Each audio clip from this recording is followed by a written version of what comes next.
baby, to be on my show. You don't have to be a star, baby, to be on my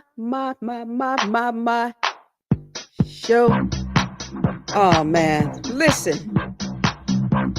Good evening, good evening, good evening. Now listen, I know that this is not Friday night, but I've had a burning desire in my heart to come on here this evening to spend just a little bit of time with you because there are so many issues that are going on, not just around the country, but also right here in the region of Cuyahoga County. And I just want to touch on about three subjects. Then I'm going to jump off this podcast and get ready to go to work tomorrow. Now, as always, our podcast is brought to you by Aletha Johnson of the Dream Team. Now, if you're looking for a single home, commercial property, whatever the case may be in real estate, reach out to Aletha Johnson at 216 375 3681. That's 216 375 3681. And also, too, don't forget about my friends over in Garfield Heights. The Garfield Heights Concerned Citizens, they always sponsor Brown on Cleveland. Darn right. Brown, Brown, Brown inside the Little Hut podcast, Brown on Cleveland. So let me just get down to this Shiggady Boo, Shiggady Ain't, Shiggady Can't. The first issue I want to talk about is the Cleveland Police Commission, which is a hot A, really ASS mess. Now, we see a lot of people jumping off this commission. They don't want to be on a commission because they have turned this commission into a ladder, a ladder, a ladder, a ladder, a matter laughable. See, I can't even get it out. A matter laughable. Nobody wants to be a part of that mess. Arguing, cussing, fighting, calling the police on commissioners when in fact you're supposed to be a body that oversee the police department. What a freaking matter laughable. First of all, you're supposed to be an independent body. There's no way in the world you can be independent if you have to bow down to the mayor and city council members. And what's really getting me is this. You got city council members talking about they want a body who can go along and get along. First of all, to go along and get along, you should be able to disagree in a respectable manner. You shouldn't have to agree just to get along and go to the dance. See, the problem with that issue 24, that seat, those seats should have been elected seats. They should have not joined forces with the city of Cleveland, especially not that damn mayor, and of course, not Cleveland City Council. They can barely do what they want to do. They can barely do what they need to do. Have you not looked at our communities lately? Come on now. Listen, I don't know who in a right mind wants to be part of a body that has already made the entire region laugh at them. Ha ha ha ha ha ha. Listen, they on their own. Let them people figure it out because I am going to be very interested to see who wants to cast their application out there and be crucified and criticized to sit on a body or in a body or be part of a body and a body is full of cancer.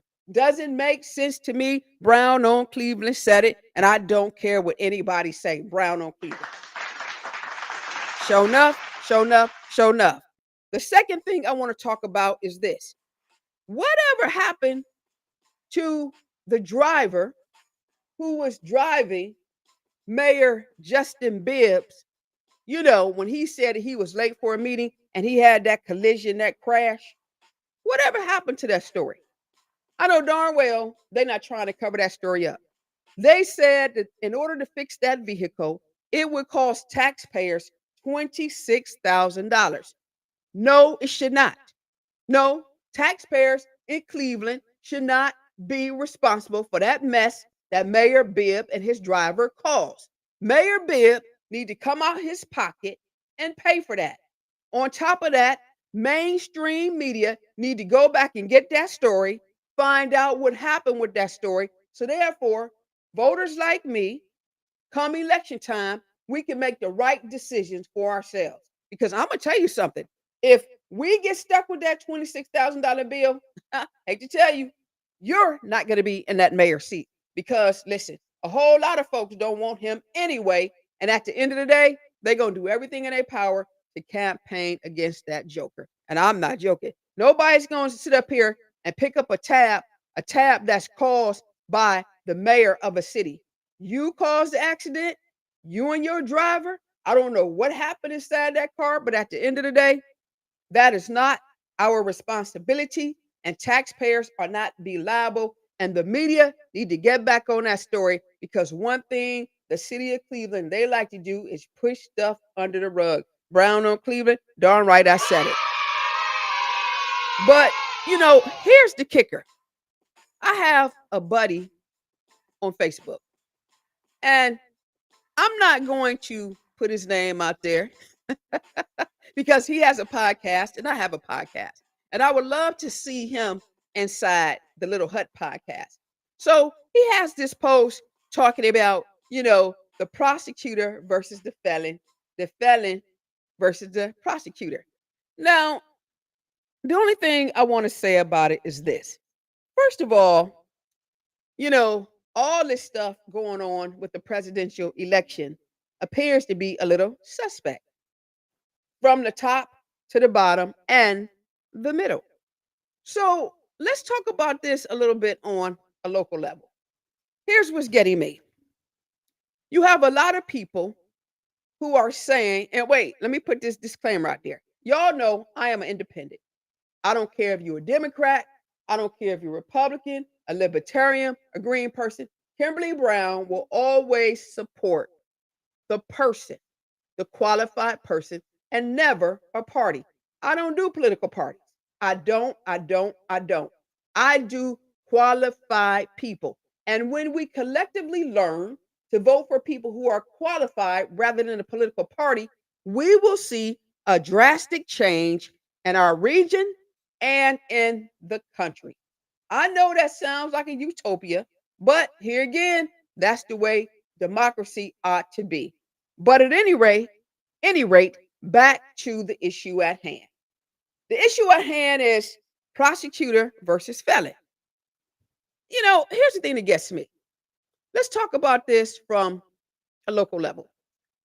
On a local level, here in Cuyahoga County, especially in the city of Cleveland, we have felons who political parties have endorsed and pushed them into a judicial role. They are judges on the bench. And nobody's making a fuss about that. And nobody made a fuss about that. When a person was running and the person got the endorsement from a political party, and really he probably should not have had because he was shaking down business owners way back in the day and he spent time in jail. Show enough did, show enough did, show enough did. But yet and still, you know, he's on the bench. Now, not my fight, not my argument. I'm just making an example. We have council people, right, who have committed crimes, who have spent time on house arrest, who have been part of some of the largest corruption cases here in the city of Cleveland. And here again, some mainstream newspapers and some political parties endorse these individuals. And these individuals are sitting in seats because of their political parties.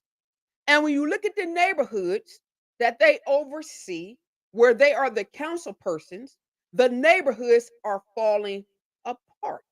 So, my question is to my fellow podcaster and his followers and his listeners, he gonna get me for this. does it really make a difference? Is it about the person who's a felon, or is it about the person who is qualified? Should we not be looking at qualifications? Honestly, because in this particular race, man, I can't wait for the debate because I really don't know. I really don't know. I really, really, really, I simply don't know. But the point I'm going to make to you is this. I remember when we had the county executive race here in Cuyahoga County. And I remember there were no, two African American women who were trying to seek that seat, but the same people who are now talking about this is a kumbaya moment. We got to come together. This is an awakening. We got to stay woke. We got to be as one. Now they want everybody to pull together, but they were so separate when we had the opportunity to get our first black woman mayor. They wasn't talking about coming together then. We had the opportunity to get our first woman county executive. They wasn't talking about, coming together then. So now, why does it matter? Well, it matters because money talks and bull crap walks. You got people sitting up here, holding their pom poms up for a bunch of millionaires. And the majority of these millionaires don't give a damn about you. Prime example, and I'm going to shut this podcast down tonight. We had the blackout right here in Cuyahoga County. We sure enough did. My lights were out for 4.5 days. The only people that these millionaires or these politicians were concerned about were the haves, that's the millionaires, and the have nots. Those are the people who get assistance. Those are the people that people say are the poor folk. But the everyday working individual like myself, listen, we got no help. I lost about $300 worth of food. This buttercup had to suck it up.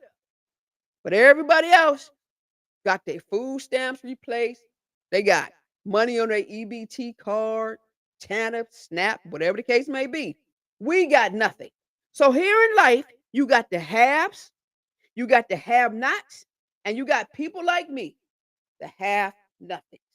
And it's the have nothings that are really tripping me out right now because these are the people who got their pom pom shaking.